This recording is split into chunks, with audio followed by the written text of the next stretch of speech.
Well, hello everybody, and welcome to Monday. Hope you are doing okay. Hope you're hanging in there. It is March. You know what they say about March? I'll wait. No, I don't know if you know this phrase. In like a lion, out like a lamb. In like a lamb, out like a lion. So in the Midwest, when I was growing up, that meant if we had storms, rain, snow on March 1st, then March 31st, it would be spring and sunny and nice and calm. And vice versa. If it was kind of sunny and calm on March 1st, you'd end up March 31st with storms.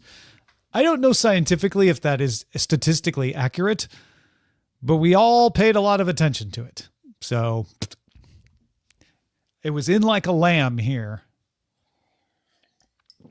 I will follow up and find out if it was out like a lion at the end of the month. All right, let's, oh, you know what? I can't share that screen yet because I have to submit the finals. Wait, is it the finals already?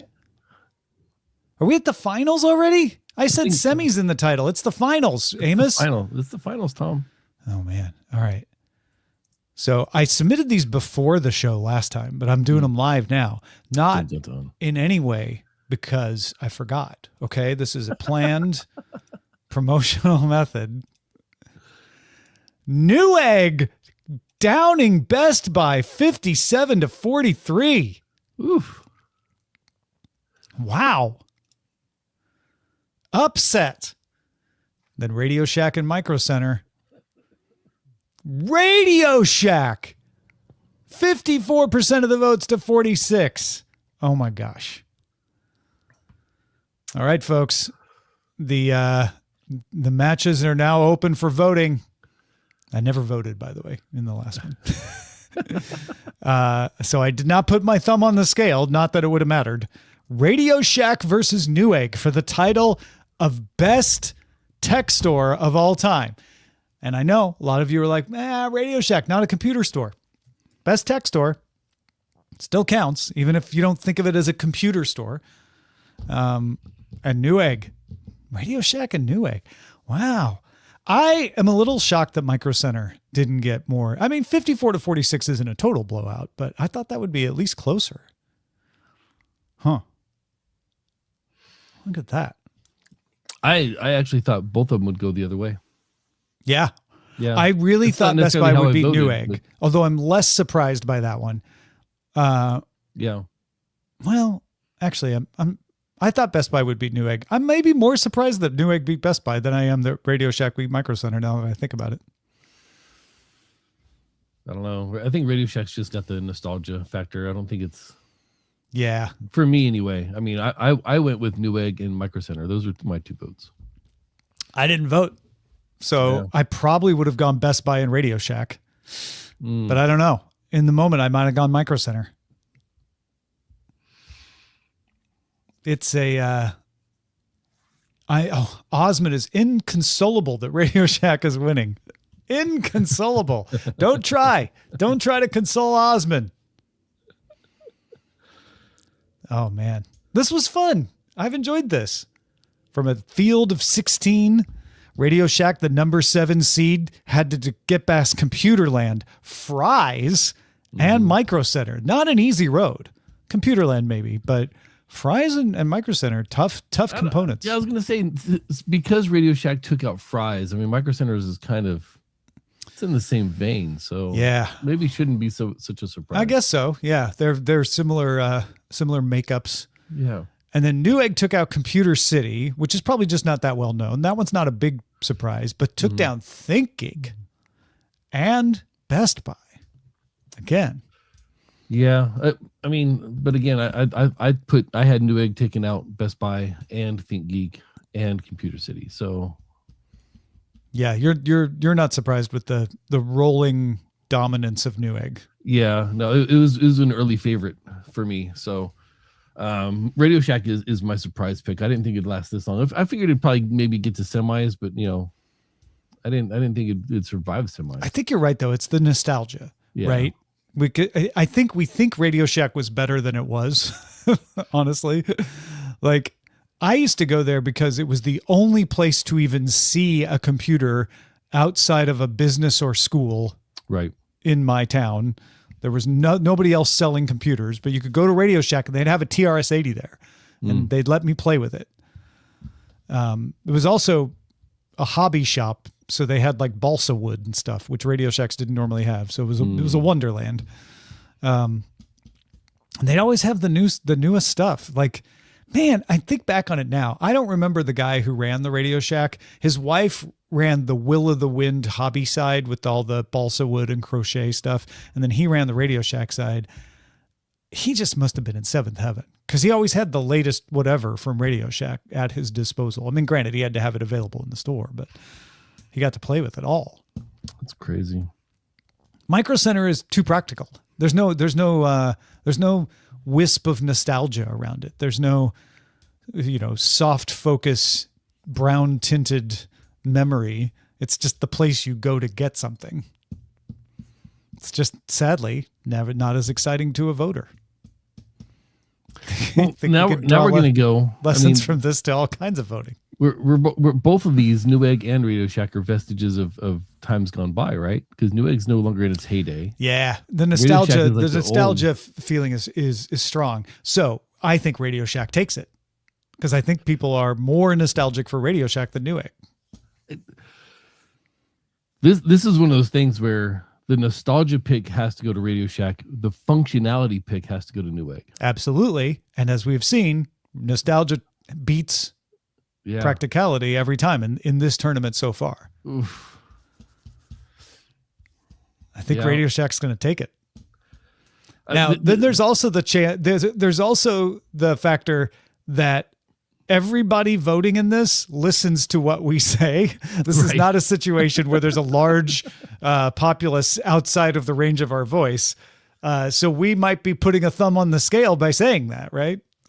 Somebody may have been going to vote for Radio Shack. Hear us say that, like, I'll show them. I'll vote for Newegg. Yeah. Again, this is that nostalgia versus functionality. I've always gone with functionality where I got the most value from either by knowledge of the place or by shopping there or just the convenience of having one nearby. I don't know. This is a tough one though. I'm not much of one for the nostalgia play, but both these are nostalgia picks. So it's rough. I would say overall, I think Newegg was the better store. Maybe. Well, Tom. And by the way, Newegg still exists. You can go there. It's just not the same as it used to be. You can go buy stuff at their whole Newegg. shtick was being able to buy stuff at cheaper prices than you can find anywhere else. Well, and the fact is, I think a lot of people still do use Newegg. So maybe that gives Radio Shack an even bigger edge because, I mean, there are still some Radio Shacks or it gives it a harder time because people are like, well, Newegg still exists in a form and function that I can use. Yeah.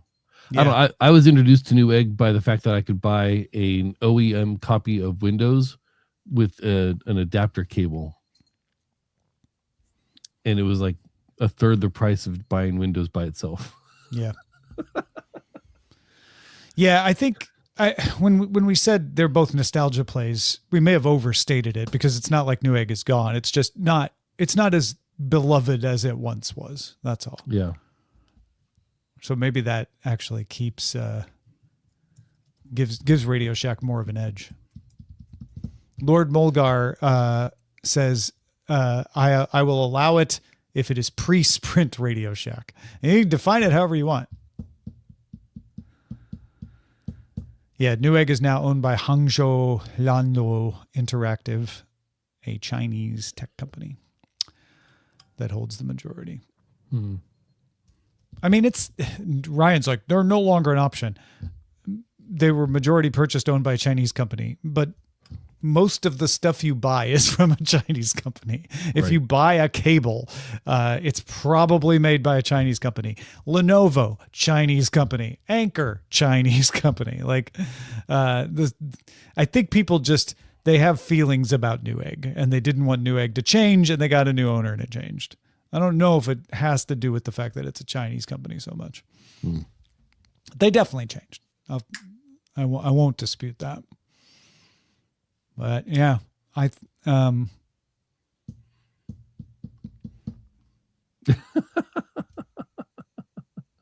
we need to pick the Ryan in Minneapolis says, continue naming businesses I don't purchase their products of, Tom. You name businesses you do, and I'll find one that's based in China. I guarantee it. That you just didn't know. Burger King. No. Taco Bell. Yum Taco Brands. Bell is owned by Yum Foods, right? Yep. Yum Brands. Yeah, Yum Brands, which owns Apple. All made in China. Well, not as much anymore. Some of it's made in India and Vietnam. And yeah, I was going to say Taiwan. Your Mac Mini is going to be made in Houston soon. Yeah. But yeah, no, I know it's different than owned by China. All right, let's get to. I've always been one to care much more about my history with an item, with a brand, and how well I regard that brand versus where it came from. Yeah, and that's kind of where I'm going. Is like people like to go, oh, it's owned by China now. I'm like, okay, so the reason you don't want to give your money is because you don't want that money to go to China. Well, guess what? If you don't want your money to go to China, you're going to have a very hard time buying almost anything. Yeah. If you are about to say, I don't like the way that company does business anymore, that holds more water to me than like I don't like the label that's on it. Yep. Yeah, Stealth Dave says, that's why I buy all my products on AliExpress. Cut out the middleman. like right now, Anchor is my prime source of power supplies. Like, they're just the brand. It was Belkin. Belkin kind of fell off right about the time Anchor picked up. And before that, it was, OEM products only. And so I just go by the reputation, my personal reputation with the brand, not just like the general consensus. Yeah. All right, let's look at our tech tournaments section. Yeah, Tom, we were supposed to have a decision by today. Yeah, right? we're about. Let's make that decision for next week's, so we can start getting nominations. We're just going to make the decision on what the next tech tournaments topic will be.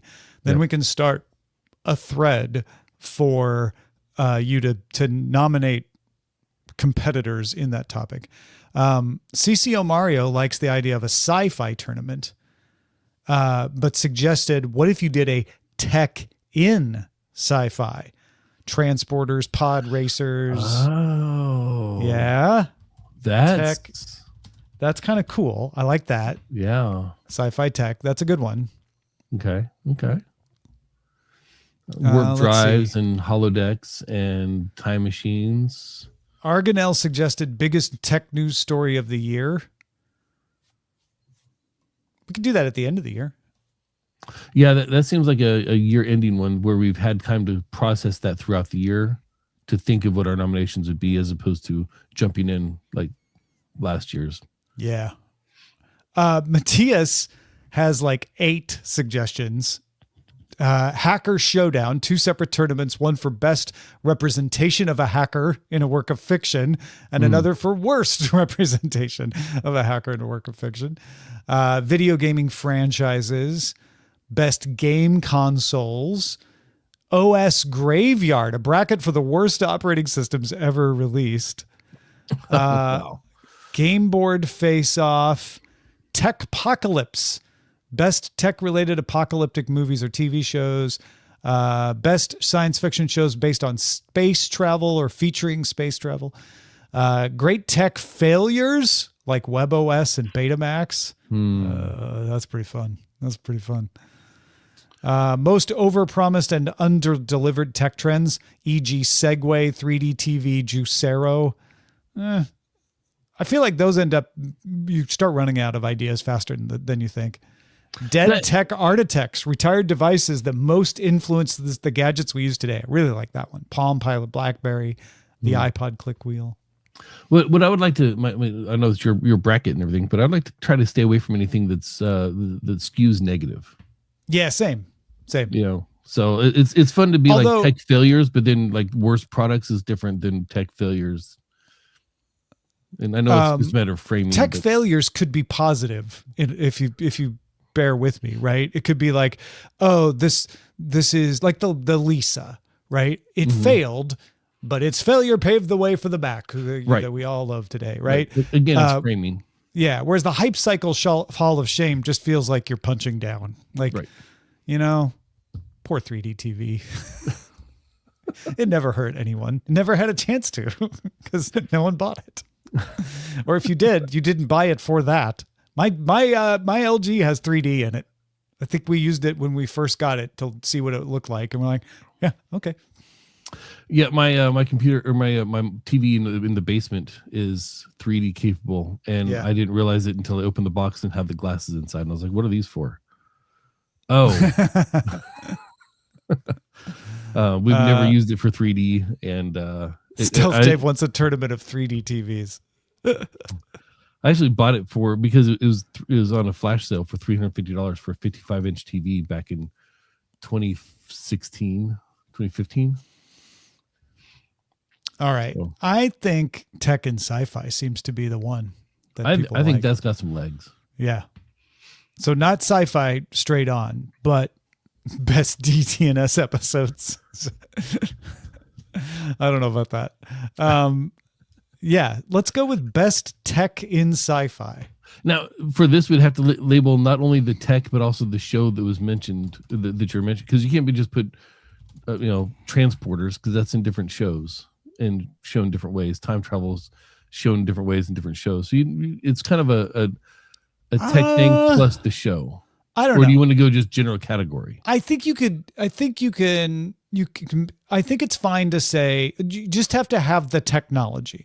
If the technology shows up in multiple places, like the laser gun, I think that's fine. You don't have to specify, there's a lot of laser guns and a lot. I wouldn't say which laser gun? Like that gets too picky.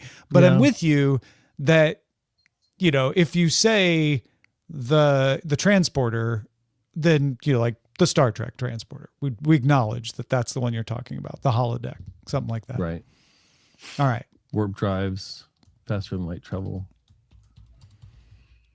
Yeah, I guess FTL. Ooh, that's a good question. Do we allow faster than light travel as a competitor, or do you have to be which faster than light travel? Is it warp drive? Is it FTL, singularity drive, whatever. Yeah. I honestly don't think this will end up being a problem because people are just going to say stuff and the most popular ones will be obvious and then we won't have to deal with it too much. Yeah. Yeah. Yeah. Cause then you have to get into transwarp and all that. Exactly, Ryan. Yeah. Be between the tech you find in sci-fi. Think laser guns,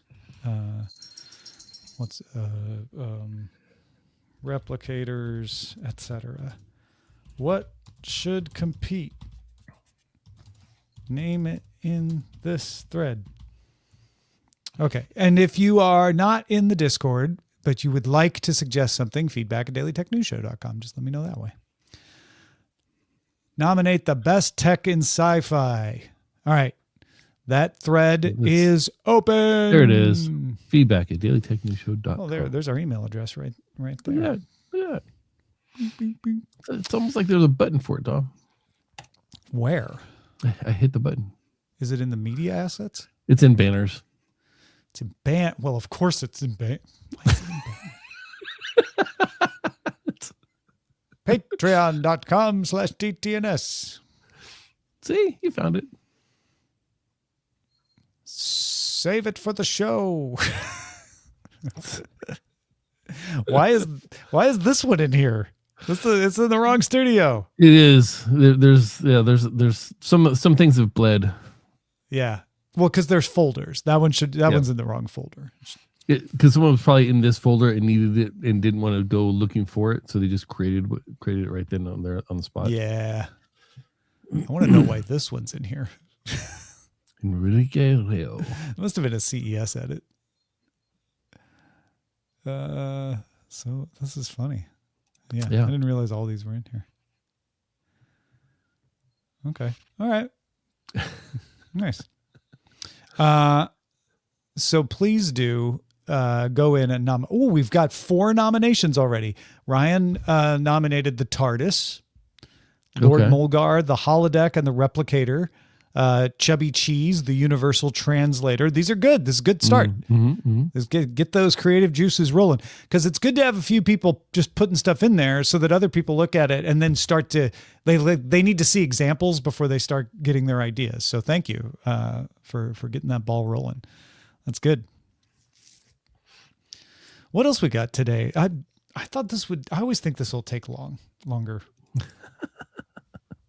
I think I forgot. I obviously forgot because I put semis in the title that this was we're coming out of the semis. We're going into the finals.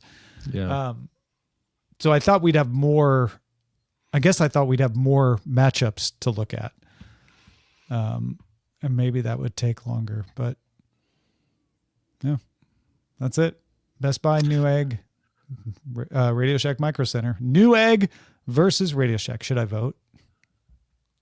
Yes, but not on stream, because again, influencing things.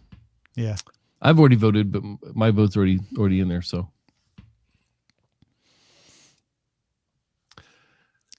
am I not logged in? Oh no, I am logged in, but you can't edit. You can't edit a matchup. I will say right now it's a 50-50 tie as we sit here. Where do you see that?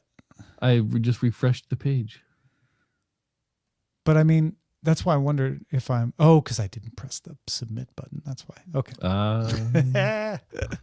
Well, there you go. It's no longer a 50-50 tie. I will not say in which direction it is leaning.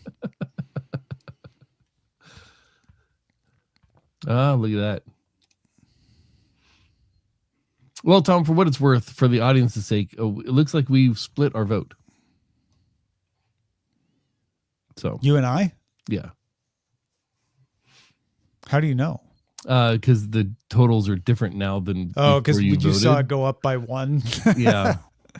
And kind of want to change my vote now. You voted differently than I did. I just voted kind of without thinking much. I can tell. Yeah. I just hit something because I wanted to see the results. Oh, this is the Sword and Laser March Madness that's going on. That's how I know about Challenge. So if you're into sci-fi books and fantasy books, go check out swordandlaser.com. So was Dungeon Crawler Carl introduced to you because of Sword and Laser? Was that it won the March Madness tournament last year? Yeah. Here, I'll pull that up. What an amazing pick, man! I gotta say, I'm so thoroughly enjoying the series. Yeah, here's the tournament from last year. Dungeon Crawler Carl beat Mickey 7 to take the tournament after beating the Art of Prophecy. Oh, it started as number 1 seed too. Even look at that. Yeah, it was nominated by like a dozen people, and then it just like rolled. I never put in the finale numbers in here, I guess, but it just rolled to victory.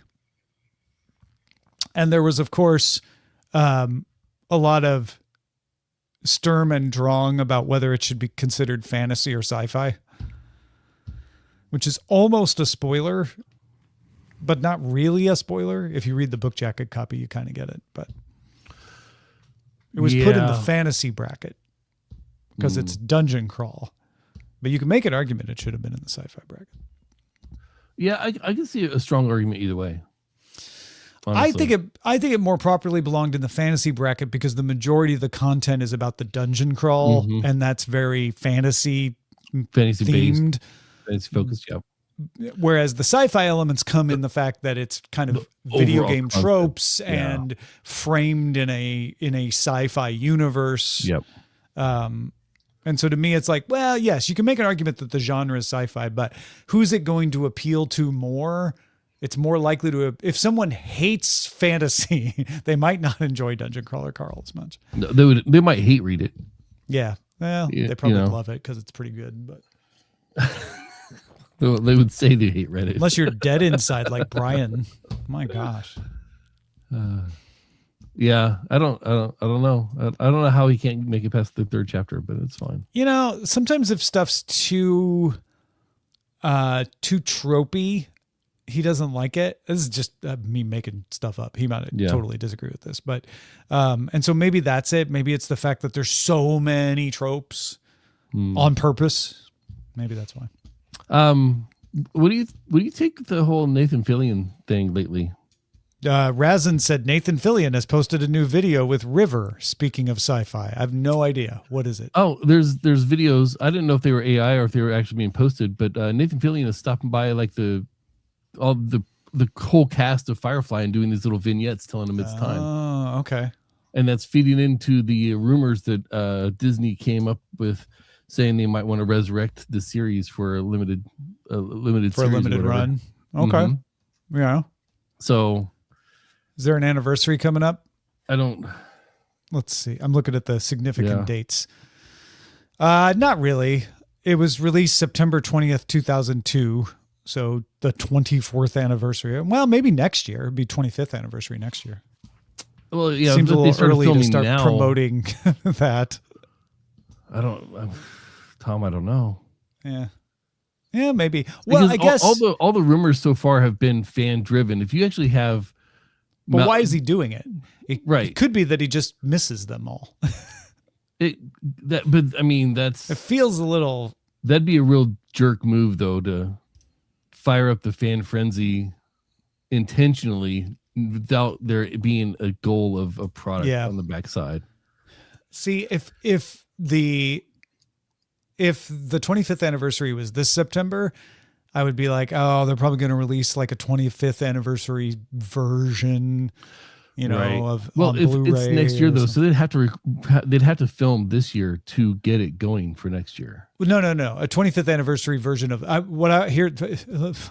rewind. If the anniversary was this September, I would think this would be related to a reissue, not new stuff. Like a reissue of like, oh, there's a remastered version coming or something. But because the anniversary is next year, feels like they wouldn't do a reissue just randomly, although they might. So it could still be something that mundane. And then it's like, oh, that's why he was doing it, because they're all going to tell us to buy the reissued version. But it does feel like it's more than that. Like Nathan Fillion might not want to do all of that work just for a reissue. Right. And then going to what you were just saying before I rewound, that makes sense. That they're going to announce that they're going to start shooting. And that's why he's doing all these visits. And then it would come out next year on the 25th anniversary. Right. Yep. And somebody was saying, Ryan Minneapolis saying, without Joss, please. I'm a firm believer in separating the art from the artist. I still think Bill Cosby's comedy was funny, even if he was a trash individual. I know there's some problems with Joss Whedon. If he wanted to write it and just never be on set to harass anybody, that'd be great. I'd be down for that. I hesitate, not for Cosby, for Joss, to wade into all that, because I have no idea. So I'll leave that to people who are involved to decide what should happen. I know there's a lot of rumors. I think it's more important now than ever. When you're not involved, sometimes you just don't need to be involved. We can't all be involved in anything. There's much more important stuff going on. And that's not me minimizing accusations or anything, but I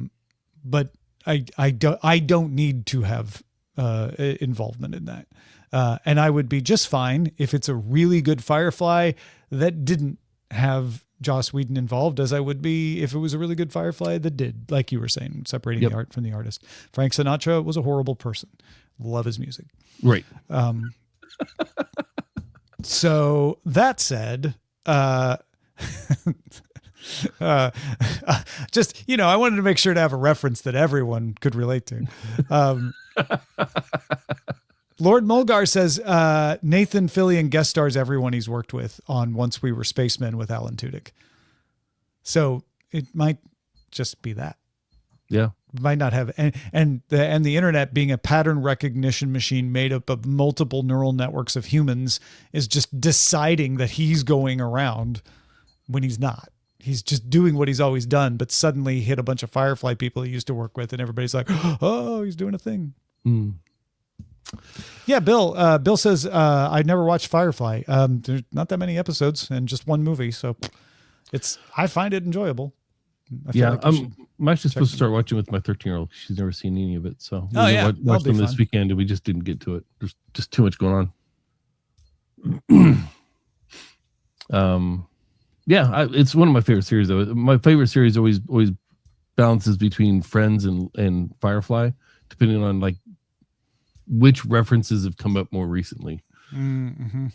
But yeah, I feel like Firefly is fading, whereas Friends is still firmly ensconced. Friends is so problematic if looking through today's lens, but it's still funny.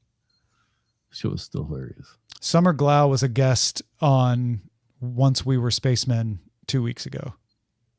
So that may have just been the thing that kicked all this off. And I'm beginning to worry about this black box of doom effect suddenly kicks in. Black box of doom effect. That is a book we read in January for Sword and Laser by Sean Pargin. And it's a great fictional telling of the internet getting everything wrong, but being certain it was right. Well, that sounds about right. Yeah. Highly recommended for those who want to have a reset of their brain expectations around what you read on the internet. Because I feel like one of the biggest challenges to humanity right now is breaking out of our own biases. We think it's everyone else's problem that, they need to stop misinformation. They need to stop living in their own bubble. They need to stop being misinformed on social media. And everyone thinks that, so no one thinks they are the problem. So I really do try to say, I read this book so that I could start to look past my own biases and see where I am getting, influenced in a way that is not helpful for my understanding of the universe. Bill has a pertinent question to the tournament. Would a transformer be considered sci-fi technology? I assume you mean a transformer that is more than meets the eye, not just like an electrical transformer. Because an electrical transformer is not sci-fi. It's just technology. Yeah. Welcome to reality. If you in fact mean a robot in disguise, which Bill confirms that's what he means, then I think that's sci-fi. That's a piece of sci-fi tech. I don't know how you define it though. Like, is it the transformer platform? Right. That's where I'm having a problem with it, because the Transformers themselves are characters, and they transform. It's like that's a part of who they are. Right. So is it? But it is technology. Because they're robots in disguise from a robot world. Yeah. It doesn't make it less technology. Is it the same technology as like Data? I actually don't know enough about the Allspark, but what did the robots evolve? Is that the mythos? Yeah. I feel like it's technology for the purposes of our tournament. We don't have to get too metaphysical and be like, yeah, it's a robot. It's technology. I don't know if I'll put it in the tournament. They were built. Thank you, KT Data. They were supposedly built by Primus quintessence. So if they're built, even if they're sentient, then I think that makes them technology. That's not true, Osmond. Osmond says if the Transformers are technology, then so are the Greys. Nobody built the Greys that we know of. You show me that the Greys were like built by somebody, then maybe. Then it's biotech.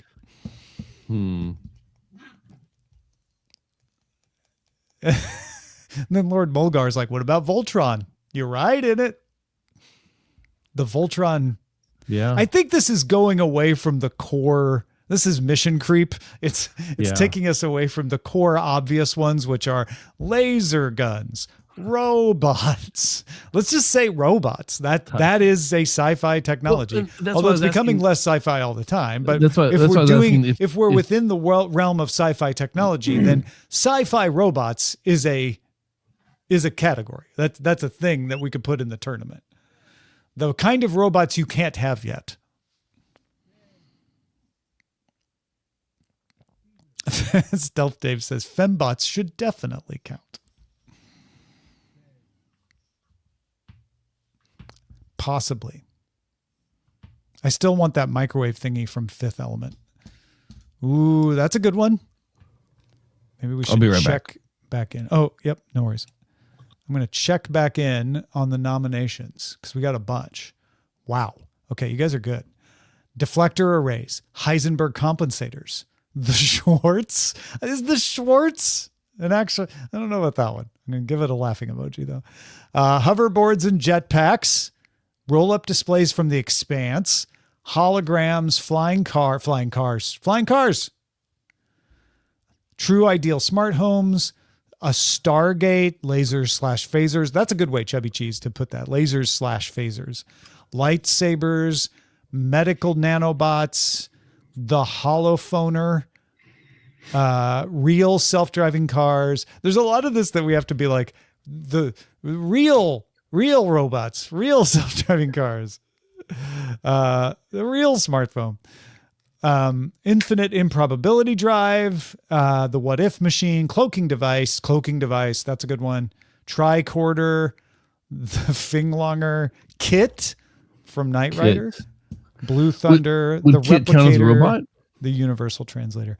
Actually, I'm liking the more broad ones like Universal Translator, medical nanobots. Actually, the Replicator, flying cars, holodeck, lasers/phasers. What if we took, so this is a little two-parter here, but what if we took the ideas here, the general ideas here, and then whichever one of these ideas wins, we then break that into the individual applications of that. I like that as an option. I'm not promising anything. Well, yeah, because it would depend on what won. Yeah, but if we still like the idea in 4 weeks, sure. Yeah, no, I like that. Like keeping the categories for this tournament a little broader, and then the winner could be broken into subcategories of its own tournament. Right. That's good. Hypo spray, good one, Razin. Razin, I'm putting that one in here. Razin said hypo spray. I mean, honestly, you could do a whole one just on Star Trek alone, I'm sure. Robot tourney. Oh, yeah, we should do a robot tourney. We could have a robot tourney all by itself, too. Okay, this is good. Oh, this is good stuff. Robot tourney, fiction versus fact. Get real robots. Oh, like a fiction bracket and a fact bracket. Like Asimo and Ibo are in one side, and then Rosie and and Robbie are in the other. That's not bad. I like that. That's pretty fun. Sonic screwdriver, psychic paper. Thank you, Zoe. Thank you, Ryan, for putting that in the Discord so it's easy to look at. Yeah, these are good.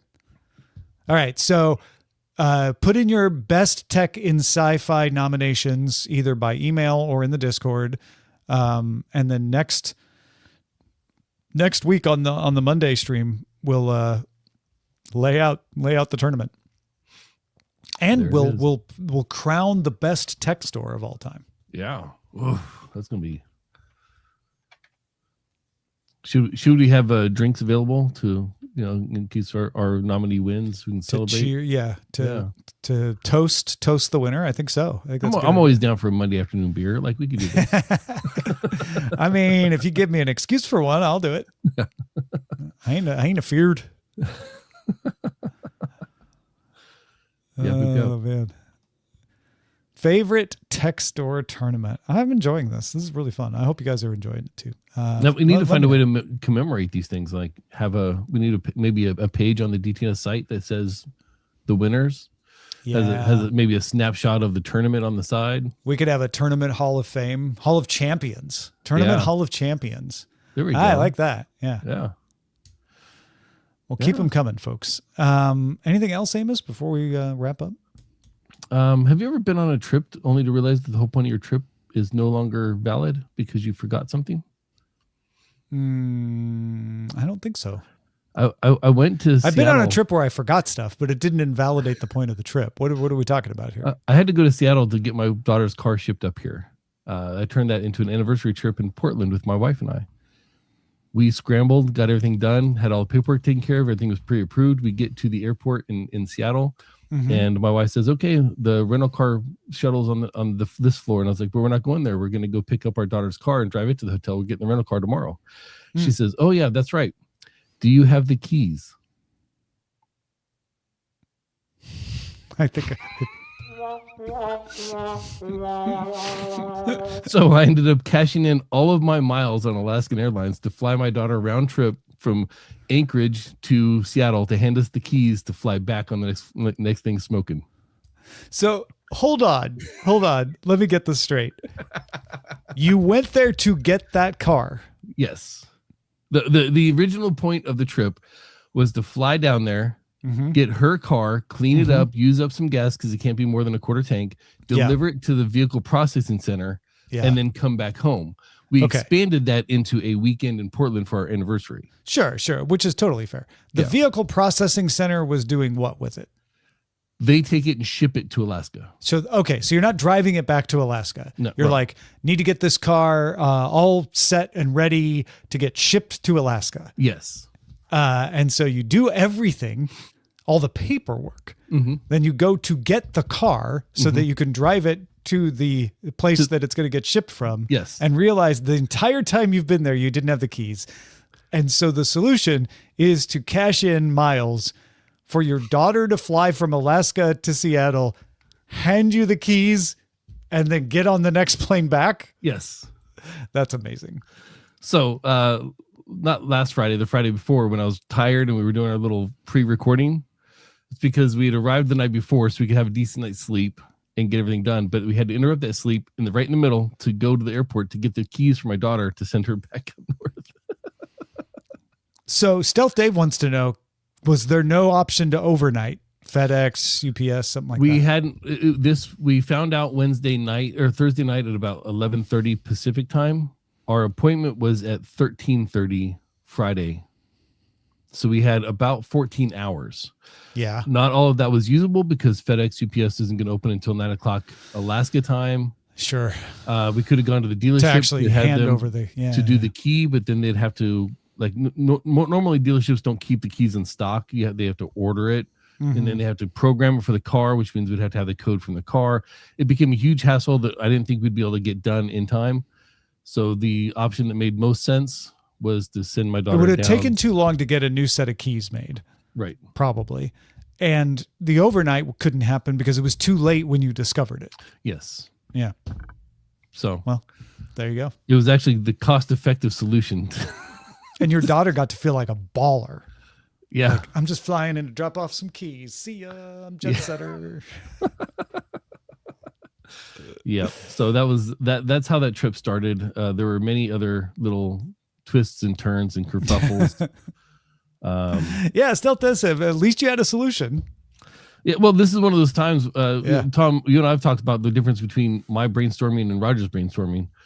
And this is one of those times where I looked at my wife and was like, I need to think about this. I need a chair. So she took me upstairs because she's more familiar with Seattle's airport than I am. Took me upstairs, found me a chair, sat me down, and I sat there and just started talking through all the different options. and then started whittling them down. And she sat there on her phone, just like staring. Like apparently people were just staring at me because I was talking out loud. Like, you know, my eyes were closed and I was just spitting like it out there using my imaginary from Dune. Just like yeah, I was just using my little mental whiteboard in my head, but I was talking it all out because I wanted her to know what I was thinking, so she had some, you know, some she could weigh in. Okay, yeah. So just kind of spitting it out, and I was limiting things like, okay, here's the only options available. How much is the ticket going to be to send her down here and go back up?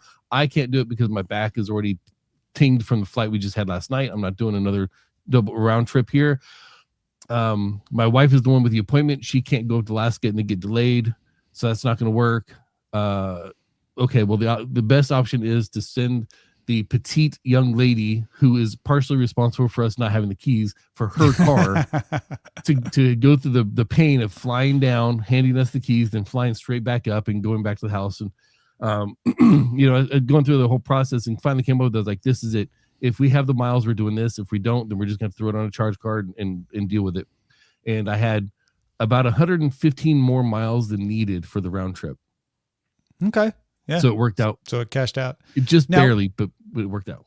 Clinton suggests an idea. Now, this is the danger of having the DTNS audience listening, because everybody immediately goes into troubleshooting mode. What if you tried this? But it's an interesting question. Can you pay an airline to deliver a package without the person? Is that an option that you can do? Obviously, you can go to UPS, but we already talked through that, right? Could you go to the airline and say, I just want this package to be delivered? So I know Alaska has a cargo service where you can do that. Yeah. Because a lot of locals will get their fish and package them up and ship them down. And then you just go to baggage claim and pick it up. Mm-hmm. Is that how that works? Okay. Yep.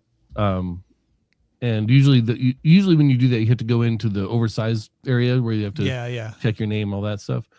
But it's not cheap at all. Ah, okay. So, I mean, I could cash in miles and use $12 times 2 flights or whatever for the service fees, and basically walk away at $24 or whatever for a round trip ticket, or $1,000 for. Although you don't have those miles to use in the future, it didn't cost you anything in the moment, right? So, yeah. Right. Yep. Yeah, I wonder how much that would be to say, like, I would just want to put this on the flight. I was really lucky because I'd used miles to upgrade my wife and I's flights to first class because it's anniversary. I'm splurging a little bit, cash in all my miles and let us take, live in a little bit of luxury for the weekend, right?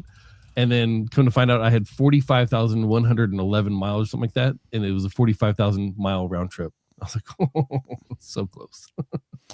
So I'm looking up Southwest cargo.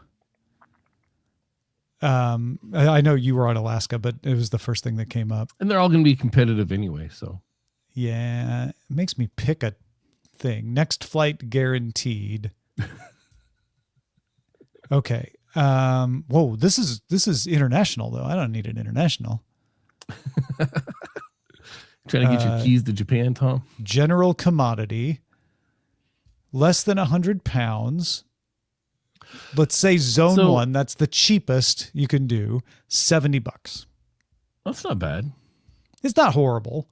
24 is cheaper. Yeah. But yeah, it's not ridiculous. Stealth Dave says you could go to the airport and ask a random stranger to deliver the package for you. I'm sure that was something we considered. I assume Stealth Dave has already himself thought through all of the implications. Yeah. Because it was just a set of keys, right? So it's really just one key. Have you been given anything by anyone else to take on the airplane? Right. Yeah. And that's where I was like, well, do we just hand them $100 now and promise them another $200 when they deliver it or something? But then if they don't, we're out a key for the cost $600 and we have no way. Like, all these things were considered. Yeah. But yeah. I never thought about the cargo thing. That's great.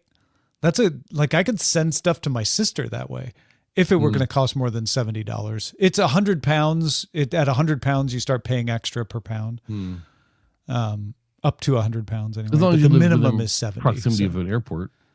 Yeah. I mean, my sister'd have to drive an hour into St. Louis to Lambert. Unless you, Mid-America still take flights. Maybe that's a little closer. I haven't checked Mid-America. Southwest used to fly there.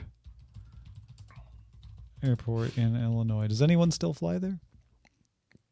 Non-stop flights from BLV, Mid-America Airport.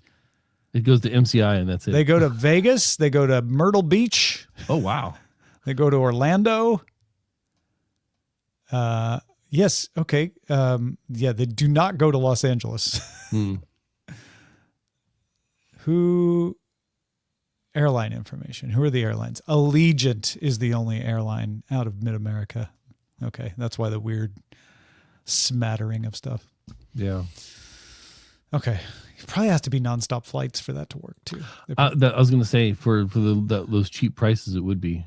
Yeah. They're not going to transfer those to other flights for you. Well, as soon as you do that, you start picking up airport fees. Exactly. And all that. So I don't know. It's interesting. I mean, I thought it was a good solution. It worked out. Yeah. But it's a great story too. It's just one of many for that weekend. Yeah. All right, folks. Well, good office hours. Good hanging with everybody. And you know what? I meant to mention this in the March 1st update that went on the Patreon, but let me pull it up now. The video podcasting special we did with that Charlie dude now has full list of all the stuff we mentioned, all the microphones, all the software. So if you listened to that, or you were like, I don't want to listen to a whole hour of this, I just want to know what they recommend, you can go to the Patreon post and just look at the page. I'm trying to find it right now. That's why I'm only half of my words are coming out. They're all coming out, Tom.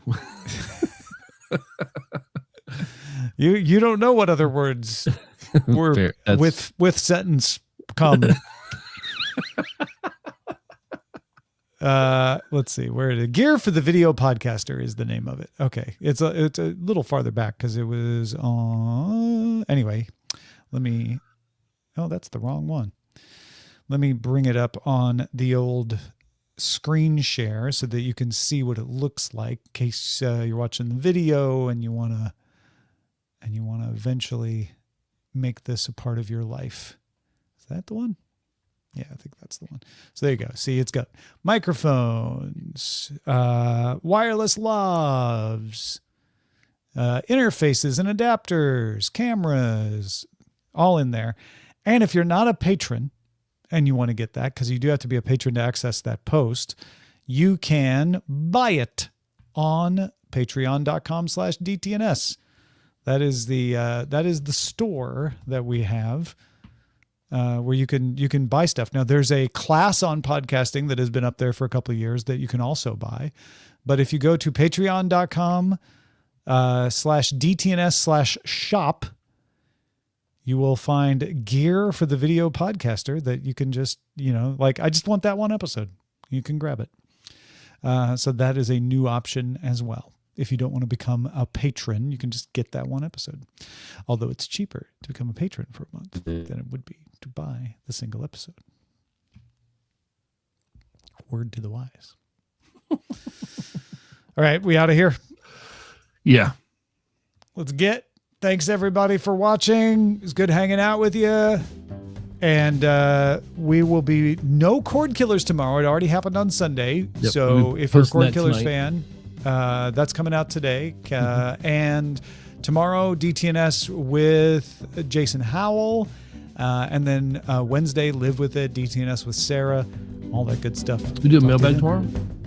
Oh, yeah, mailbag tomorrow, too. That's right. At this exact same time. Send in your questions. Wait, where is it? Where is it, Tom? Where is it? Is it there? It's right here. Right there. Send in your Feedback questions. at dailytechnewsshow.com. Bye, everybody.